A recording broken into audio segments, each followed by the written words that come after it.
এক সার্ভিসম্যানের বউ হয়ে মিস্ত্রি কাজ করছি, ভাবা যায়? এর আগের ভিডিওতে আমি বলেছি যে আমার কোনো রান্নাঘর নেই, একটা বারান্দাকে কিভাবে রান্নাঘর রূপে সাজিয়ে নিলাম।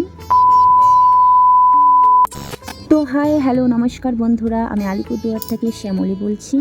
তো এই একটা বারান্দার রুম, তো এইটাকে আমি কিভাবে একটু সাজিয়ে গুছিয়ে রান্নাঘর বা রান্নার রুম বানিয়ে নিব সেটাই আজকে তোমাদের সাথে শেয়ার করছি। বন্ধুরা তোমাদেরকে একটা রিকোয়েস্ট করে কেউ ভিডিওটা টেনে দিও না, একটুখানি ভিডিওটা দেখো। আমি অনেক কষ্ট করে ভিডিওটা করেছি, ভিডিওটা কেউ স্কিপ করো না দয়া করে। তোমরা দেখতেই পেলে যে রুমটার কি বাজে অবস্থা হয়ে আছে, তো সেই রুমটাকে আমি কিভাবে সুন্দর একটা লুক দিব সেটাই তোমাদের সাথে শেয়ার করছি। আর একটা যে ওয়াল পেন্টিং দেখা যাচ্ছে ওটা কিন্তু আমি নিজের হাতে করেছি, তো সেই ভিডিওটা আমি হয়তো শেয়ার করতে পারিনি তোমাদের সাথে।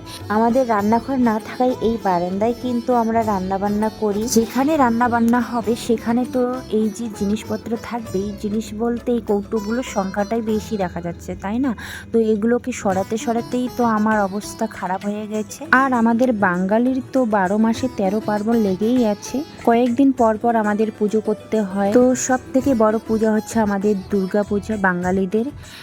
তো মা আসছে, তার মানে আমাদের ঘর গোছ কাজ করতে হবে, ঘর পরিষ্কার করতে হবে। সামনে মহালয় আর 2 দিন পরেই। আমি জানি প্রত্যেক বাড়িতেই এখন এই ঝাড়াঝাড়ির কাজ চলছে, পরিষ্কার পরিচ্ছন্নতা রাখতে হবে যেহেতু মা আসছে ঘরে। তো আমিও সেভাবেই ভালো করে পরিষ্কার করে নিচ্ছি, একদম মানে সমস্ত জায়গায় পরিষ্কার করে নিয়ে নিলাম।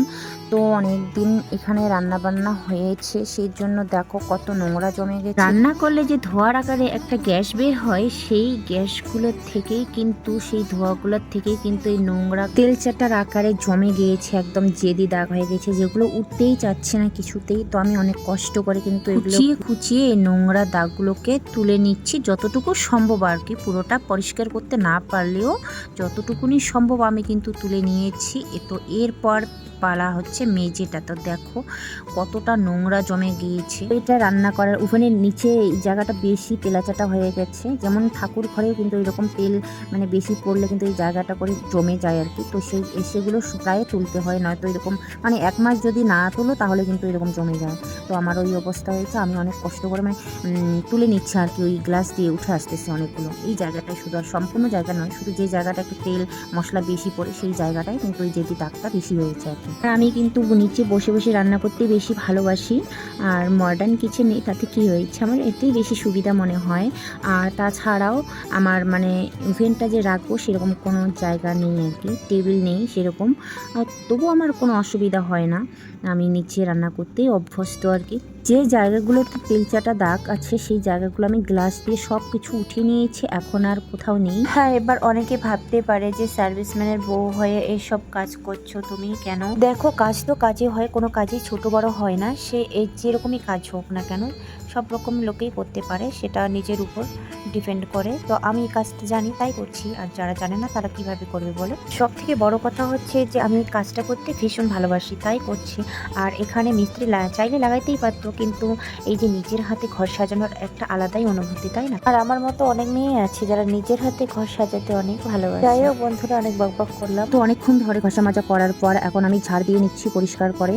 তো এরপর আমি ওয়ালটাকে একটুখানি ঘষে নিব। তো চলো সবার প্রথমে সিরিজ পেপার দিয়ে ওয়ালটাকে একটুখানি ঘষে নিচ্ছি। তো এরপর আমি কিভাবে কি লুক দিব, তো তোমরা সাথে থেকো, সবাই ভিডিওটা দেখতে থাকো, কেউ কিন্তু স্কিপ করে চলে যেও না।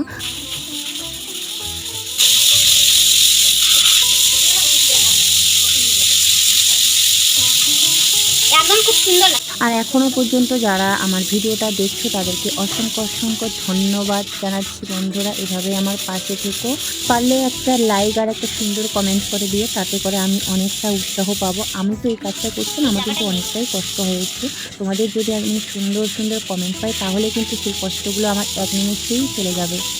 দেখো একদিন কিন্তু আমার পরিষ্কার করতেই লেগেছে, কারণ তোমরা তো দেখতেই পাচ্ছ কতটা নোংরা হয়েছে, আর কতগুলো মানে কিভাবে আমাকে পরিষ্কার করতে হচ্ছে সেগুলো তো তোমরা দেখতেই পাচ্ছ। অনেকটা সময়ের, অনেকটা ধৈর্যের প্রয়োজন আছে, তবে আমার কাজটা মানে ভালোবেসে করছি তো তাই অতটা কষ্ট মনে হচ্ছে না। আর প্রত্যেকটা কাজের মধ্যে একটা ভালোবাসা থাকা দরকার। ভালোবাসা থাকলে মানে কোনো কিছু কষ্ট আর কষ্ট মনে হয়। এই পুরো কাজটা কমপ্লিট করতে কিন্তু আমার 2 থেকে 3 দিনের মতো লেগেছে, আর আমি তোমাদের সাথে ভিডিওটা শেয়ার করছি মাত্র 7 মিনিট 35 সেকেন্ডে। তো তোমরা এইটুকু সময় ধৈর্য ধরে দেখতে পারো না বন্ধুরা? তো তোমাদের জন্যই কিন্তু আমি এতটা স্পিড করে দিয়েছি। আমি জানি কেউ লম্বা ভিডিও দেখতেই চায় না, এখন কারো অত সময় নেই আমার ভিডিও দেখার মতো।